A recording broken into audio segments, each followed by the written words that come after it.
ஆய்வு செய்து தணிக்கை செய்து பள்ளி திறந்ததுக்கப்புறம் பொதுச்சாலை இயக்க சொல்லி அறிவுறுத்தப்பட்டுள்ளது. ஏங்கிறது உங்களுக்கு எல்லாம் தெரியும். எதனால் ஒவ்வொரு ஆண்டும் வந்து தனியாக ஸ்பெஷலாக வந்து ஸ்கூல் பஸ் வந்து இன்ஸ்பெக்ஷன் பண்ண சொல்கிறாங்க. 2011 மாதம் வந்து ஒரு பள்ளி குழந்தை வந்து என்னாச்சு, கீழே விழுந்து செத்து போனதுனால, ஓட்டையில் விழுந்து செத்து போனதுனால அது வந்து பள்ளி குழந்தைகள் போகிற வாகனத்தை வந்து சிறப்பாக வந்து அதுக்குன்னு தனியாக வந்து பழைய வண்டியெல்லாம் நார்மல் பஸ் மாதிரி தான் இருக்கும், வேன் மாதிரி தான் இருக்கும். இதுக்குன்னு வந்து சில வந்து வழிமுறைகள்லாம் நடைபடுத்தி ஒரு சுப்ரீம் கோர்ட் வந்து ஒரு ஆர்டர் வாங்கினதுச்சு. அது பிரகாரம் தான் வந்து ஸ்கூல் வண்டி இப்போ எல்லாமே ஓடிட்டுருக்கு. 100% அந்த மாதிரி தான் ஓடிட்டுருக்கு. இப்போ அதில் வந்து ஒவ்வொரு ஆண்டும் வந்து தணிக்கை செய்கிறோம். அதில் வந்து குறிப்பாக என்னென்ன சொல்லியிருக்காங்க, பழைய வண்டியிலெல்லாம் வந்து எமர்ஜென்சி டோர் அப்படிங்கிறது இருக்காது. தற்காப்புக்கு அவசரம் வந்து வண்டியை வந்து ஏதாவது விபத்து ஆயிடுச்சுன்னா உள்ளூர்க்க குழந்தைங்களை வந்து ரெஸ்கியூ பண்ணுறதுக்கோசரம் அந்த டோரை வந்து ஓப்பன் பண்ணிவிட்டு வெளியில் கொண்டாந்து காப்பாற்றணும் அப்படிங்கிறது. தீயணைக்கும் கருவிகள் அது எதுக்குன்னு தெரியும், ஃபயர் ஆக்சிடெண்ட் ஆச்சுன்னா. இப்போ வர லேட்டஸ்ட் வண்டியெல்லாம் ஃபயர் டிடெக்ஷன் அலாரம்ட்டு இருக்குது. ஒரு நெருப்பு எங்கேயாவது பட்டுச்சு அப்படின்னா ஆட்டோமேட்டிக்காக உள்ளுக்குள்ளேயே ஸ்ப்ரிங்க்லர் இருக்கும். வாட்டர் இப்போ புதுசாக வர BS6 வண்டியெல்லாம் ரிஜிஸ்ட்ரேஷன் பண்ணும்போது பார்த்தீங்கன்னா ஃபயர் டிடெக்ஷன் அலாரம் அப்படின்னு இருக்கும். அலாரம் அடிக்கும். அதே மாதிரி தீ பிடிச்சதுன்னா ஆட்டோமேட்டிக்காக வாட்டர் வந்து ஓப்பன் ஆகி அந்த தீயை அணைக்கிறதுக்கெல்லாம் அந்த அளவுக்கு வந்து அட்வான்ஸாக பண்ணிட்டாங்க. அதே மாதிரி பின்னாடி குழந்தைங்களை விட்டு இறக்கும்போது குழந்தைங்களை வந்து ஆக்சிடெண்ட் ஆகிடுது, குழந்தைங்க போகிறது வந்து தெரிய மாட்டேங்கிறது அப்படிங்கிறதுக்கோசரம் என்ன பண்ணியிருக்காங்க, ஃப்ரண்ட் பம்பர்லேயும் ரியர் பம்பர்லேயும் வந்து கேமரா வச்சு நம்ம வந்து முன்னாடி வந்து பார்த்துட்டு வண்டியை ஓட்டுறோம். இது அது மாதிரி எல்லாமே வந்து விபத்து பள்ளி குழந்தைகள்னால விபத்து இல்லாமல் இதுனா எனக்கு தெரிஞ்சு இந்த வருஷமும் இப்போது லாஸ்ட் இயரும் வந்து எந்த ஸ்கூல் பஸ்ஸும் ஆக்சிடெண்ட் ஆன மாதிரி தெரியல. ஒரு சும்மா 279 ஒரே ஒரு வண்டி ஆச்சுன்னு நினைக்கிறேன். எந்த ஸ்கூல்னு சொல்ல விரும்பல. அது வந்து குழந்தைங்கனால இல்லை, அது யாரோ வந்து ஆப்போசிட் இடித்ததுனால அந்த ஆக்சிடெண்ட் வந்து ஆனது. அதனால் எல்லாருமே விபத்து இல்லாமல் ஓட்டினதுக்கு மிக்க நன்றி. சரிங்களா? அதே மாதிரி இந்த வருஷமும் ஒவ்வொரு வண்டியும் எடுக்கும்போது வண்டியினுடைய வேலிட் ரெக்கார்ட்ஸ் நீங்கள் நாளைக்கு ஸ்கூல் திறந்தோடனே டேக்ஸ் இருக்கான்னு பார்த்துக்குங்க.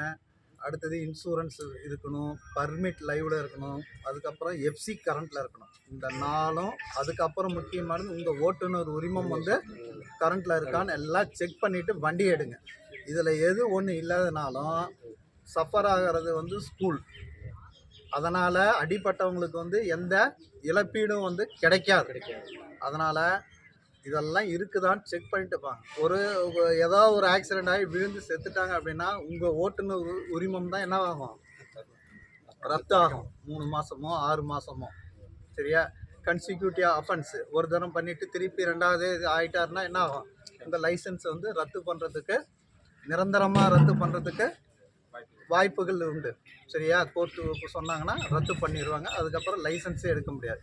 அதனால் எல்லாம் கரண்ட்டில் இருக்கான்னு பாருங்கள். உங்கள் ஸ்கூல் மேனேஜ்மெண்ட்லேயும் சொல்லுங்கள், டேக்ஸ் இல்லை இந்த வண்டிக்கு.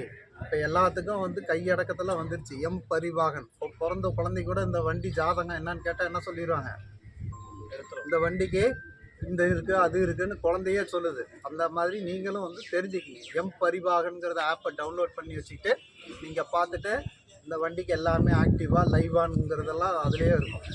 இல்லை அப்படின்னா சொல்லிவிடுங்க மேனேஜ்மெண்ட், வண்டியை எடுக்காதீங்க, டேக்ஸ் கட்டி கொடுங்க, வண்டியை ஓட்டணும்னு சொல்லுங்கள். சரியா? அதனால் இந்த வருஷமும் வந்து விபத்து இல்லாமல் வாகனத்தை இயக்கி இது பண்ணிக்கிறீங்க. அனைவருக்கும் தமிழ்நாடு தீயணைப்புத்துறை மற்றும் பட்டுக்கோட்டத்து நிலையத்தின் சார்பாக இந்த ஏற்பாடு செய்திருக்கக்கூடிய ஆய்வாளர்களுக்கும் கலந்து கொண்டிருக்கக்கூடிய அத்துணை ஓட்டுநர் உள்ளங்கள் கொண்டு, அதாவது எப்படின்னா தைரியம் இருக்கிறது எங்கே இருக்கிறதோ அங்கங்கே இருக்கிற இடத்துல தான் ஓட்டுநர். அப்படி இந்த இடத்துல கலந்துகின்ற உங்கள் அத்துணை பேருக்கும் எங்கள் துறை சார்ந்த முதல் கண் வணக்கத்தினை நான் அன்போடு உருவாக்கி கொள்கின்றேன். நாங்கள் வந்து சார் என்ன சொல்லுவோன்னா, என் பாடத்தில் பாதி எடுத்துட்டாரு, நீங்களே என்ன பண்ணணும்னா வருஷம் வருஷம் நம்மளும் இருக்கிறோம், காலைல தூங்கி எழுந்திருக்கிறோம், அடுத்த கட்டத்துக்கு போயிடுவோம். இன்னைக்கு என்னங்கிறதுக்கு முன்னாடி நம்ம ஃபஸ்ட்டு குடும்பத்தை பார்ப்போம், குடும்பத்துக்கு ஏற்பாடு வாழ்க்கையை பார்ப்போம், வாழ்க்கையிலேருந்து உள்ளே வருவோம், உள்ளே வந்து வீட்டுக்கு போயிட்டு வேலைக்கு போயிட்டு வரோம்னா வீட்டுக்கு வர்றது நிச்சயம் இல்லை. இதுதான் இன்றைய வாழ்க்கை. அதாவது எதுவும் நிரந்தரமும் அல்ல, எதுவும் நிச்சயமும் அல்ல. நீங்கள் எத்தனை புத்தகத்தை படிச்சிருந்தாலும் அந்த புத்தகத்தை தானாக அனுபவித்தால் அது சுயநலவாதி. அதே புத்தகத்தை படித்தவர்கள் இன்னொரு 10 பேருக்கு தெரியப்படுத்தினால் அது வந்து சமூகத்தோட தொண்டு. அப்படி இருக்கும்போது தான் இன்னொரு இளைய தலைமுறையை உருவாக்கலாம். ஸோ உங்களுக்கும் எனக்கு ஒரு வித்தியாசம் இருக்குன்னா, உங்களுக்கும் நாங்கள் டாக்டருக்கும் ஒரு வித்தியாசம் வச்சுருப்போம். நாங்கள் 10 அனுபவங்களை உங்களுக்கு இது போன்ற நேரங்களில் விபத்தும் உயிர் சேதமும் பொருள் சேதமும் இல்லாமல் இருக்க வேண்டும் என்பதற்காக எங்களுடைய அனுபவங்களை தான் உங்களுக்கு சொல்லிக் கொடுக்கக்கூடிய ஒரு பாடம். அதுதான் நாங்கள் படித்த புத்தகம். அதே போல் ஒரு மருத்துவர்கிட்ட நாங்கள் போகிறோம் அப்படின்னா, ஒரு ஆக்சிடென்ட் நடக்குது, ஒரு இன்சிடென்ட் நடக்குதுன்னா அந்த இடத்துல நாங்கள் ரெக்கவரி பண்ணி அந்த அவங்கள்ட்ட ஏற்றி அந்த ஹாஸ்பிட்டல் வரைக்கும் தான் எங்கள் வேலை. அதே இடத்துல இன்னொரு இடத்துல ரெஸ்கியூ பண்ணி எவ்வளோ சீக்கிரம் அந்த மருத்துவமனை கொண்டு போகிறது ஏன் வேலை. அந்த ஐசியூக்கு முன்னாடி உற்றார் உறவினருடைய பாசம் அத்தனையும் ஐசியூ கண்ணாடிக்கு முன்னாடி. ஆனால் அவர் வருவாரா என்ன என்பதை பார்த்து முடிவு பண்ணக்கூடியது உள்ளே இருக்கக்கூடிய ஒரு மருத்துவர். ஸோ அவர் தான் கடவுள். இது ஏன் சொல்கிறேன் அப்படின்னா, எவ்வளவுதான் நம்ம தெரிஞ்சிருந்தாலும் ஒரு கற்றுக்கொள்ளக்கூடிய நேரத்தில் நமக்கு இருக்கக்கூடிய பக்குவமும் அந்த நிலையும் இருக்கிற போது மோட்டார் வாகனத்தை பொறுத்தவரையில் ஒரு ஆய்வாளர் அவர்கள் உங்களுக்கு சர்டிஃபிகேட் கொடுக்குறாங்க. அப்படி கொடுத்ததுக்கு பிற்பாடு தெரிஞ்சுக்கிறதுக்கு முன்னாடி நம்ம எந்த அளவுக்கெல்லாம் பக்குவமாக இருந்தோமோ, கற்றுக்கிட்டதுக்கு பிற்பாடு ஒத்த கையில் சுற்றுறது, ஹெல்போன் போடுறது, ஒரு கையில் ஓட்டுறது, எதிர்த்தாப்பில் நல்லவன் வருவான் கெட்டவன் வருவான், யார் வேணாலும் வரலாம். நாம் என்ன பண்ணுவோம், யாருக்கோ ஒருத்தனுக்கு கோவப்படுவோம். அடுத்தது நம்ம வீட்டிலேருந்து நம்ம நிலைமை மாற்றிக்கிட்டு வந்திருப்போம், அந்த டென்ஷனும் போகும். ஸோ உங்களுக்கு இருக்கிற டென்ஷன் அவ்வளோ டென்ஷன் இருக்கணும்.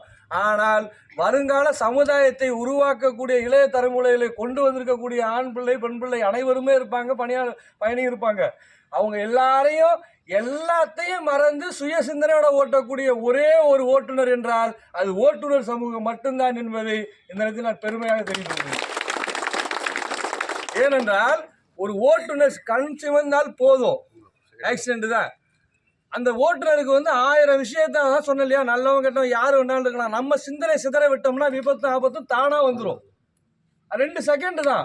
விடிய காலில் பார்த்தீங்கன்னா ஒரு பழைய குற்றவாளிக்கு ஒரு கணக்கு சொல்லுவாங்க. எங்களுக்கு என்ன சொல்லுவாங்கன்னா, ஒரு கல்லை எடுத்துகிட்டு வச்சுக்குவான், சின்ன கல் 2-3 கல்லை பொறுக்கி வச்சுக்குவாங்க.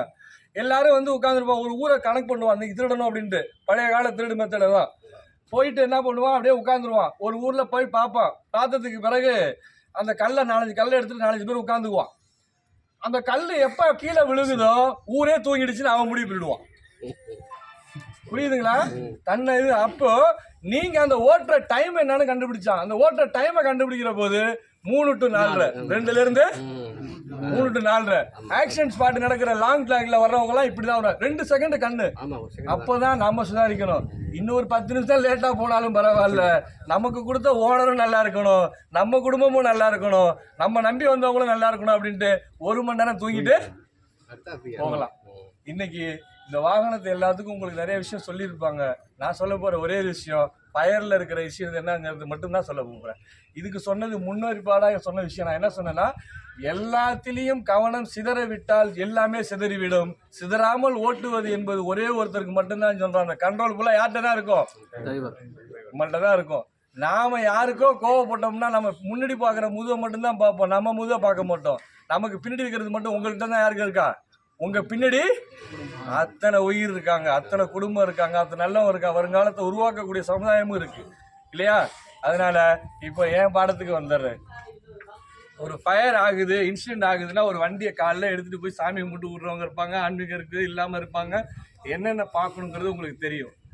போகிறோம், வண்டி எடுத்துகிட்டு போகிறோம். நம்மளுடைய சக்தி இயக்கத்துக்கு அப்பாற்பட்ட ஒன்று தான் அந்த இயந்திரம். எல்லாமே கரெக்டாக இருக்கும். எதிர்பாராமல் என்ன ஆகும், ஒரு போல்ட் கட் ஆகலாம், ஒரு டயர் பஞ்சர் ஆகலாம், ஒரு இன்சிடென்ட் எதிர்த்தாப்புல வர்றவங்க டயர் பஞ்சர் நம்ம மேலே வருவோம். இப்போ எல்லாமே நம்ம வந்து வாட்ஸ்அப் இதெல்லாம் நிறைய பார்க்குறோம். ஸோ அப்படியெல்லாம் போகும்போது ஒரு எமர்ஜென்சி அப்படின்னு சொன்னால் ஹையஸ்ட்டாக இன்றைக்கி மிஸ்யூஸ் ஆகிறது எல்லாமே ஃபயர் தான். இன்றைக்கி அதுக்கு எக்ஸாக்ட்னு ஒன்று கொடுத்துருக்குறாங்க. பார்த்தாக்கா அது அத்தனை பேருக்கு ஓப்பன் பண்ண தெரியுமான்னா தெரியறதில்ல. ஏன்னா நீங்கள் டிரைவர் நல்லா இருந்தால் நீங்களே போவீங்க. ஆனால் அந்த ஸ்டூடெண்ட்டுக்கு வந்து நீங்கள் யாராவது சொல்லி கொடுத்துருக்கீங்களா? இருக்க மாட்டீங்க. ஏன்னா நீங்க அடிபடாம இருக்கிற வரைக்கும் நீங்க ரெஸ்கியூ பண்ணுவீங்க. உங்களுக்கு அடிபட்டுச்சுன்னா யார் ரெஸ்கியூ பண்ணுவா? ஸோ அதுதான் நாங்கள் சொல்லிக் கொடுக்கறது. அப்படி பண்ணும்போது அதர் வண்டியில் இன்னொருத்தர் வர்றாருன்னா சக ஓட்டுநருங்கிற உரிமையத்தோட கீழே இறங்குங்க. நான் வர்றது எனக்கு டைம் கொடுத்து வர்றது எனக்கு டைமிங் இருக்கும். ஸோ நான் வர்ற டிஸ்டன்ஸ் இருக்கும். நீங்கள் அந்த மாதிரி வரும்போது ஓப்பன் பண்ணுறதுக்கு வந்து ரொம்ப நேரத்தில் பார்த்தாக்க ஏதாவது சட்ரு இருக்கும், அது இருக்கும், எல்லாத்தையும் இருக்கும், கண்ணாடி இருக்கும், உடைக்கணும், பயப்படும் கிடையாது. துணியை சுற்றி அடித்தாலும் என்ன ஆகிடும்? ஏர் கிளாஸ்னா ஈஸியாக அடிக்கும். நம்ம தம் பண்ணி அடிக்கும்போது இப்படி குத்துனா தான் கிழிச்சிட்டு கிடக்கணும்னு நினைக்கிறாரு. நம்ம அதை உடைக்கிறதுக்கான இது எப்போதுமே 4 லாக் இருக்குன்னா 2 லாக்கை மட்டும் போடுங்க. புரியுதா? அந்த 4 பக்கம் எக்ஸ்ட்ரா இருக்குல்ல, 2 லாக் மட்டும். 2 லாக் நம்ம என்ன பண்ண நம்மளை மீறி போகாது. ஏன்னா 4 எமர்ஜென்சியில் உடைக்கிறதுக்கு முன்னாடி 2 ஈஸியாக என்ன பண்ணலாம்? பவரில் உடைக்கலாம், அடுத்தவங்களுக்கு ஹெல்ப் பண்ணலாம். 2வது, எந்த ஒரு வாகனமும் முதல்ல புகை தான் வரும், அடுத்ததுதான் என்ன ஆகும்? ஸ்ப்ரெட் ஆகும். அந்த டைம் ஆஃப் த எந்த கண்டிஷனில் வருது அப்படின்னு தெரிஞ்சிட்டாலே நீங்கள் வண்டியை விட்டு இறங்குறதுக்கு முன்னாடி முதல்ல எஸ்கேப் பண்ணுறதுக்கான ஃபர்ஸ்ட் வழியை பார்க்கணும். நீங்கள் உங்களை முட்டுட்டு அணைக்கிறத முதல்ல பார்க்கக்கூடாது. எஸ்டிங்ஸரோடைய பொசிஷன் அப்புறம் சொல்கிறேன். நீங்கள் ஃபஸ்ட்டு எஸ்கேப் ஆகிறது கிளாஸை வந்து உடைக்கிறதுக்கும் யோசனை பண்ணக்கூடாது. ஒன்று எக்ஸைட் லைனில் இருக்கிறது வச்சுக்கலாம். அது சின்ன சின்ன எஸ்டிங்ஸர் வச்சுருப்பீங்க, அது அவ்வளோ பவர்ஃபுல் பத்தாது. முதல்ல அங்கேருந்து ரெஸ்கியூ பண்ணும்போது நிற்கிற வேலையை விட்டுறணும். எல்லாருக்கும் என்ன பண்ணணும் நீங்கள் சொல்லிக் கொடுக்கணும். வேனில் கீழே எல்லாரும் படுங்கன்னு சொல்லணும். எப்போதுமே தீயோட புகை எப்போதும் மேல் நோக்கி தான் புகை போயிட்டே இருக்கும். நீங்கள் சுவாசம் பண்ணுகிற போது அந்த சுவாசம் தான் உங்களை வந்து என்ன பண்ணும்? மூச்சு திணறடித்து இறக்குறது. யாருமே நெருப்பில் இறக்குறது கிடையாது. உங்களுடைய சுவாசம் தான் உங்களை முதல்ல மயங்க வைக்கும். மயங்கத்துக்கு பிறகு மீண்டும் மீண்டும் சுவாசம் செய்கிற போது தான் இறக்க போடும். அப்போ நாங்கள் என்ன சொல்கிறோன்னா, நில், படு, உருளு. தீ பட்டுருச்சுன்னா நின்றுட்டு, உருண்டினா தானாக அணைச்சிக்கலாம் ஒரு ஐடியா. இல்லைன்னா இன்னொருத்தர் போட்டு அணைக்கலாம். நின்னீங்கன்னா புகை இருக்கும், கீழே படுத்துட்டீங்கன்னா அரை அடிக்கும் கீழே அட்மாஸ் பவர் என்ன இருக்காது, காத்து மட்டும்தான் இருக்கும். நீங்க ஒரு ரூமுக்குள்ள ஃபுல்லா புகையை போட்டு உள்ள நின்று பாருங்க, நிக்கிறவங்க பூரா சுத்திக்கிட்டு கீழே விழுவாங்க. கீழே படுத்துக்குங்க, அரை அடி கேப்ல அந்த அட்மாஸோட பவர் விஷத்தாக இருந்தாலும் தூக்கி வச்சுருக்கோம். உதாரணம் சொன்னால் இன்றைக்கி ஏசி எல்லாம் சொல்கிறாங்க, ஏசி எல்லாம் வந்துருச்சு அப்படின்னாலே அது சும்மா புகை வந்தாலே இறந்து போயிடுவாங்க. காரணம் என்னென்னா, ஏசியை கூலிங் பண்ணி கொடுக்கக்கூடியதே ஒரு அமோனியா கேஸ் அதில் ஃபைல் பண்ணி வச்சுருக்காங்க. அந்த அமோனியா கேஸு ஏசி போட்டதில் எல்லாத்தையும் லாக் பண்ணுவாங்க. லாக் பண்ண இடத்துல இந்த மாதிரி ஒரு எமர்ஜென்சி ஹையஸ்ட் வோல்டேஜ் மின் குறுக்கு பாய்ச்சல் நடந்து போய் வரும்போது புகை வரும். அந்த வரும் புகை என்ன ஆகிடும்? கார்பன் மோனாக்சைடாக மாறிவிடும். அந்த புகையை நீங்கள் 2 வாட்டி இழுத்தீங்கனாலே காரில் இருக்கிறவங்க, வேனில் இருக்கிறவங்க தூங்கும்போது அதெல்லாம் நீங்கள் சின்ன ஓப்பன் பண்ணாமல் வச்சுருந்தீங்கன்னா அந்த சுவாசமே என்ன ஆகிடும்? இருக்கிற ஆக்சிஜன் அது சாப்பிட்ரும், நீங்கள் இறக்கக்கூடிய சூழ்நிலை. அதுக்காக தான் என்ன சொல்கிறோம், நில், படு, உருளு. அப்போ முகத்தை தரையில் வச்சு நீங்கள் புகஞ்சா கூட இன்னும் ஒரு 10 நிமிஷம் லேட் பண்ணலாம். ஸோ ஒரு உயிர் போகிறதுக்கு முன்னாடி நமக்கு ஆண்டவன் கொடுத்த வரசாதம் என்னன்னு சொன்னோம்னா 15 நிமிஷம் டைமு. எந்த ஒரு இன்சிடெண்ட்டையும் நீங்கள் காப்பாற்றணும்னா என்ன கடிக்குதோ என்ன செயல்பாடோ அதுக்கான டைமிங் ஹவர்ஸை இழுக்கணும். உடனே நின்னீங்கன்னா மயங்கிடுவீங்க. ஆனால் அதே படுத்துட்டீங்கன்னா என்ன பண்ணுவீங்க? இன்னொரு 1/4 மணி நேரம் எடுக்கலாம். அப்போ இன்னொருத்தர் ஹெல்ப் பண்ணுவார். இப்படிப்பட்ட சூழலில் நில், படு, உருளி என்பது தாரக மந்திரமாக எடுத்துக்கோங்க. அந்த என்ன கேஸ் இருக்குங்கிறத கண்டுபிடிக்கிறது அவசியம் கிடையாது. 2வது, இது போன்ற எஸ்யூசர் இருக்கும்போது நல்ல கண்டிஷனாக இருக்கிறது தெரிஞ்சுக்கணுங்கிறதுக்காக தான் இங்கே ஒரு மீட்டர் கேஜ் எல்லாத்துக்கும் வச்சுருக்குறாங்க. இது ரைட்லேயும் இருக்கும், லெஃப்ட்லேயும் ரெட் இருக்கும், சென்ட்ரல் என்ன இருக்குது? கிரீன் இருக்குது. நீங்கள் பார்த்துக்கணும்னு தெரிஞ்சுக்கிறதுக்காக தான் இப்படி ஒரு இதில் வந்து உங்களுக்கு மீட்டர் கேஜ் வச்சுருக்காங்க. காரணம் என்னென்னா, எடுத்தோடனே இது நல்லா இருக்கான்னு தெரிஞ்சுக்கிட்டு டெஸ்ட் பண்ணிவிட்டு நீங்கள் நிற்கிறதுக்கெல்லாம் நேரம் கிடையாது. அந்த நேரத்தில் கிரீனில் இருந்துச்சுன்னா இது குட் கண்டிஷனு. அதே நீங்கள் எந்த பக்கம் வந்தாலும் அந்த சிலிண்டருக்கு எய்த்தாப்பில் போய் நின்னீங்கன்னா, ரைட் சைடு நின்னீங்கன்னா, ரைட்டில் இருக்கிறது வந்து அந்த முள் இருந்துச்சுன்னா நான் ஹை ப்ரெஷரில் இருக்கேன், ஸோ நம்மளுக்கு ப்ரெஷர் வந்தது மாதிரி நான் முடிய போகிறேன் அப்படிங்கிற அர்த்தம். அடுத்தது லெஃப்டில் வந்துருச்சு அப்படின்னு சொன்னால் இனி நான் உங்களுக்கு தேவைப்பட மாட்டேன். இப்போ கண்டுபிடிச்சிட்டோம். ஸோ இந்த எஸ்யூசரில் என்ன இருக்குது அப்படின்னா, நைட்ரஜன் கேஸு, மோனோ அமோனியம் பாஸ்பேட்டுங்கிற பவுடர் தான். இந்த நைட்ரஜன் கேஸ் தான் இந்த ஹை ப்ரெஷரை காமிக்கிறது. தீர்ந்தோடனே டென்சிட்டி குறைஞ்சிரும். இப்போ இதில் கண்டுபிடிச்சிட்டோம், எடுக்கிறோம். ஒரு ஃபயர் வந்து எங்கேயுமே எங்காதோம் நீங்கள் ஓட்டுற இடத்துக்கிட்ட தான் முதல்ல வரும். அப்போது புகை வருதுன்னா எஸ்யூசர் அடிக்கிறதுக்கு முன்னாடி நீங்கள் பேனட்டை கட்டுறதுக்கு ட்ரை பண்ணலாம். ஸோ அதிகமாக ஆயிடுச்சு அப்படின்னா இவங்களை எஸ்கேப் பண்ணிவிட்டு முதல்ல அதனுடைய கனெக்ஷன் எங்கே இருக்கும்? அதுதான் முதல்ல கழட்டணும். இன்னொருத்தர் மயங்கினா கூட நீங்க போனா கூட முதல்ல என்ன பண்ணணும், வண்டியை பேட்டரியோட கனெக்ஷனை கட் பண்ணணும். சில இடத்துல கேஸ்ல ஓடும், பெட்ரோல்ல ஓடும், டீசல்ல ஓடும். எங்கேயுமே நீங்க ஆப்ரேட் பண்றதுக்கு முன்னாடி கனெக்ஷனை கட் பண்றது தான் முதல் வேலை.